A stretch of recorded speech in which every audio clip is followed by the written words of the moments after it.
So if you are looking for a challenge and want to master your mind, I have the book for you guys. Now, my name is Marcus. This is Discover Ignite. And today I'm actually doing a book review on a book called Cant Hurt Me by David Goggins. Now, I'm extremely biased because I'm a huge fan of David Goggins and his work, but I want to tell you that you're going to want to stick through this whole review because there is some very insightful information in this book that I think you guys would get a lot out of.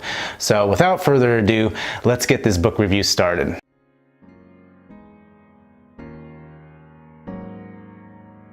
So I must say my first actual exposure to David Goggins was through a completely different book, and that was called Living with the Seal by Jesse Itzler. Now that book is absolutely phenomenal. It is a fantastic book and I highly recommend it. It is actually really hilarious on top of everything too, but Jesse essentially hired David Goggins to make him a more mentally tougher individual. So that's how I got my first exposure to David Goggins. And ever since reading that book, I've been looking for more information about David Goggins, right? And he's a very private individual, and for good reason.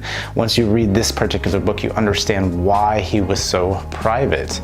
And again, David Goggins just intrigues me about how intense he is and how driven he is, and again, rightfully so, from his upbringing, right? Like, he could have been a statistic. You know, he grew up in that household where his father was an alcoholic and you know, used to beat him almost to death. And then going from that to, you know, running 60 ultras to, you know, becoming a Navy SEAL and failing, you know, twice because of, you know, just limitations of the body, right? And still having that mindset to pull through, know that he could pull through. And just his mindset through this whole book is something that really captivates a person, right? And makes you understand that your body, you can put your body essentially through anything as long as your mindset's there, right? As long as your mindset knows that, you know, you're not going to stop until you achieve that thing that you want to achieve. And he shows that, right? He goes through some really brutal things. Like, he really puts his body through things just to essentially, it's not to, you know, be that kind of person that's in shape, right? And I can relate to this, right? Because it's something in my life that I do. I don't essentially work out to, you know, you try to look good or be healthy. I think it's more of a mental thing, right? It's more that mental challenge, like, what can I put myself through and pull myself out of, right? And, you know, go through that pain and that fatigue and all that stuff just to try to, you know, challenge your mind, right? And that is essentially what this book is about, how he challenged his mind, right? Like, he essentially went into the Air Force. He joined the Air Force. He couldn't make pararescue because of, you know, a specific issue he had, right? He essentially, I guess, had a trait that he could essentially die from if he was, you know, overworked or anything like that. So he essentially used that and got a completely different job in the Air Force, then got out and was spraying for cockroaches.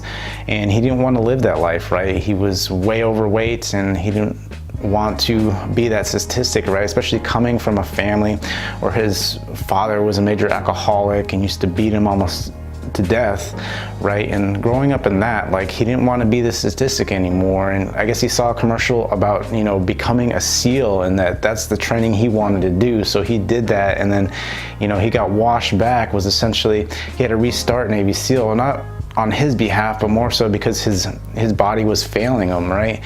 And so he goes through Navy SEAL class, Navy SEAL training, you know, for 3 different occasions, just because of his body just not being able to handle all the stress, right? And so it's just his story about how badly beaten, you know, his body is, but it's just his mentality of pulling through all this stuff, right? And challenging his body, right?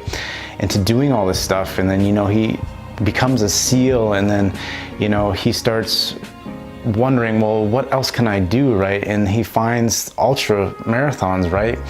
And so he starts running an ultra, and he tries to do this, right? He realizes he looked up, I guess, like the toughest races on the planet or something like that, and he came across this ultra, but to qualify for it, he had to run, I think there was like one more race, and he had to run like 100 miles in 24 hours or something like that. And he didn't have, up until that point, he hadn't been running in a long time. He was just lifting really heavy, and you know, he was gonna go ahead and do this thing, right? He had that mentality like, I can do it. I've been through, you know, I'm a Navy SEAL. I can do all this stuff. I can do it.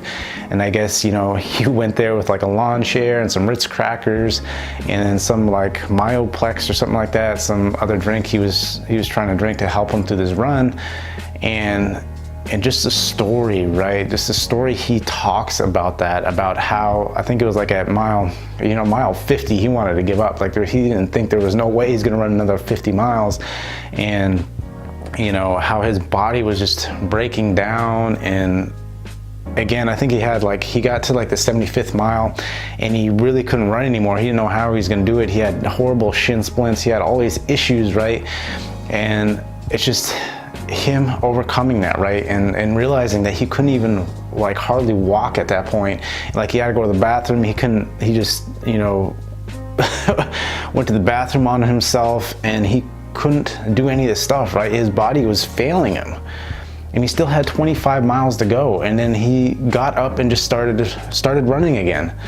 He didn't know how he was doing it. He just wasn't gonna let himself give up, and he kept running.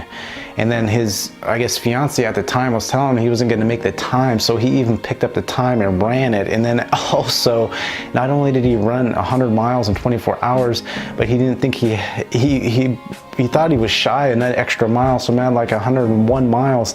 And I guess at the end of it, he was completely just destroyed. His body was destroyed, and you know, he said he would never do that again, right? Because he didn't prepare himself like he should have beforehand, because your body essentially can't tolerate that stuff, right? If it's not used to that stuff, if you don't gradually do that stuff, that you can really damage your body. And it shows through this book that, you know, all the way up until the end. And I don't want to expose, you know, this whole book, because this book was phenomenal. It was a great read for anybody. It's just that you have to have that mentality, right? Like no matter what you do, you're going to continue to push yourself. And it's just, again, his life story, how he ran these ultra marathons and how they were even harder training than SEAL training, because of the fact that, you know, when you're doing what he said, when you're doing, you know, SEAL training, you're actually, you know, you use different muscle groups. Where you're running an ultra, it's the same muscle group, you know, for a very, very long duration. And so again, this whole story, right, I think really exposes us to understand that you have more in you, right? You always have more to give, and to think when you've hit your limits, you haven't even come close to hitting your limits. And that's really exposed a lot of things in my life. Like I've always trying to be, you know, physically fit, and again, it's not for, you know, the thing to say, hey, I can wear a size, you know, 30 pants. That's not what it's for, right? It's more of just the mental mindset, right, of becoming, like what David Goggins says, becoming hard, right? And that's, you know, becoming mentally tough. And to do that, you have to put yourself out there and push yourself, even though you don't want to do it, and you're in pain and you're fatigued and all this stuff. You continue to just push and really see what your mind and body are made of. So as far as like any cons to this book, there were absolutely no cons. I wish the book was longer, although David Goggins is somebody that is always pushing and challenging themselves, which I am trying to do more of in my life, and expose myself to those things and try to make myself more mentally tough than I possibly already am. You know, there's a lot of things I think in your life where, you know, you feel like you've achieved a lot, right? And you get stagnant and you get complacent. And he talks about that a lot in his book too, about how if you get complacent, that, you know, you start slipping. And he tries not to allow that in his life, right? By continuously challenging and pushing himself to the edge, right? And that's really where he wants to live. And I see that, right? I can relate to that. That's something that I want, is to live like that and allow myself to become more mentally tough, right? And so again, I highly suggest that you pick this book up. I will leave it in the comments so you guys can grab it, because it is, again, a must read. So if you guys enjoyed this video, smash that like button. And until next time, I will see you guys later.